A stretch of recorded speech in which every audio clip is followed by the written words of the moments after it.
Hello and welcome to Trojan Talk. I'm your host, Aaron Taylor. Today we'll be learning about an opportunity for people to help bring awareness to suicide and suicide prevention. And my guest today, Madison Hale, with Trojan Outreach, speaking on behalf of the Out of Darkness Walk here at Troy University. But it's a community event to help bring awareness to suicide and suicide prevention. Tell me a little bit about the event itself. Okay, well, the event is on November 5th. From 2 to 3:30 p.m. at the Troy University track.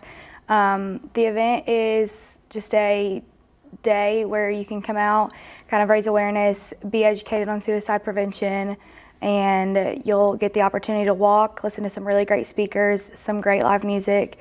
There will be activities for children, some fall festival type events, and your kids will be safe. So if you wanted to walk around and stuff, you would be able to do that during the event. And of course, a lot of people, they hear you say you're talking about walking, but a lot of folks, may not understand what the concept of walk, but it's very similar to other kind of fundraising walkathon type events, right? So it's kind of like a Relay for Life, but just for suicide prevention and awareness and getting the word out. That's our main thing, is just being able to start that conversation about suicide prevention and making it less stigmatized. Oh, and that's what I was going to mention, is that suicide, it's one of these things that has kind of a social stigma to it, that if you've experienced it or been a part of it or had a family member that's been affected, a lot of people don't want to talk about it. But one would think that by bringing some of this out to light, it might help others. Yes, sir. That's completely our goal, and we're hoping to just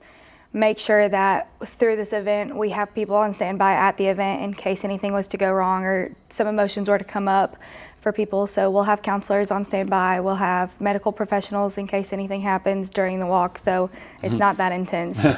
But we'll be well prepared for it.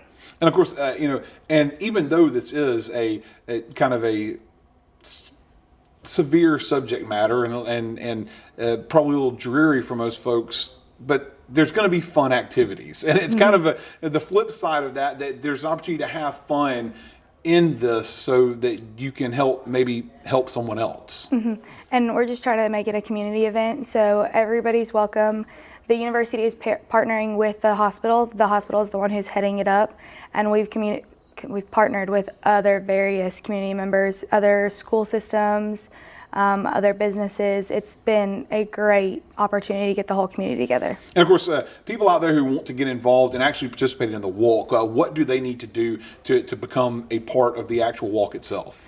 Just go to the American Foundation for Suicide Prevention website, and they'll be able to register for the Troy location walk.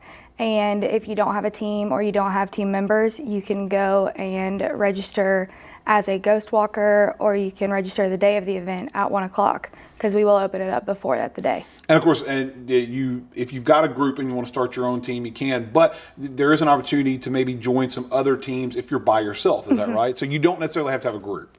Yes, sir. Exactly. All right. So, and you mentioned you can register the day before, but the day of. But you would prefer if they register before that, right? Yeah, it would save them a little bit of time, and it would save us a little bit of paperwork and trying to get everything situated, and it would help us prepare to have ample supplies and everything there at the day of the event. And of course, let's talk a little bit about suicide and how it affects individuals, because this is something that a lot of people, they know is out there, but they may not know how prevalent it is, and especially across all ages. Talk a little bit about that, because I know you've mentioned some experiences and some things that have come up in the past. So within the past year, I don't know the exact numbers, so don't quote me on them, but there have been at least 3 students at the elementary age who have committed suicide in the past year in surrounding areas. The Crenshaw County area, Montgomery area, Pike County area. It's been very prevalent, and it's hit the school systems very hard. And that's one of the things that a lot of people may not realize, and that's what an event like this is geared toward, is that it can be any age, it could be anyone at any time, and you don't know. And in that regard, you talk about that there's going to be some counselors present there, and even if someone isn't actively walking in this, if they've been affected by suicide, this might be an opportunity, you would think, right, to come and maybe talk to someone about that. Exactly, and that's why we're hoping to have, or why we will have counselors on site, and they'll have people to talk to and It will be a good event if you've been affected by it, if you know somebody who has been affected by it. Really, it's just to be there as a resource for the community. All right. Well, once again, before we go, give us the time and place for the walk. November 5th from 2 to 3:30 p.m., but registration will open at 1 that day, and it's at the Troy University track. All right. So an opportunity to help bring awareness to suicide. Thanks for joining us here today. Thank you. And thank you for joining us for this edition of Trojan Talk.